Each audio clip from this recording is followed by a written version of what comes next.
Friend السلام علیکم، welcome to my YouTube channel. پھل کھائیں احتیاط کے ساتھ۔ چاول کھانے کے بعد دودھ نہ پئیں۔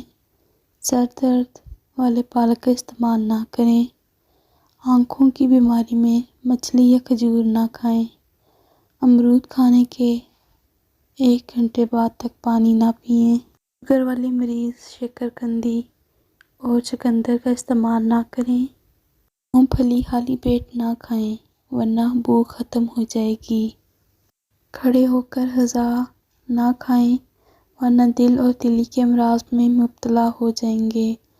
یہ کچھ ٹپس ہیں جو آپ کے ساتھ شیئر کر رہے ہیں، اپنی زندگی میں اپنا کر اپنی لائف کو اور بھی بہتر بنا سکتے ہیں اور مختلف بیماریوں سے بچ سکتے ہیں۔ اسی کے ساتھ ویڈیو کو لائک کر دیں اور چینل کو سبسکرائب کر دیں اور اپنے فرینڈز اور فیملی ممبرز میں ویڈیو ضرور شیئر کریں۔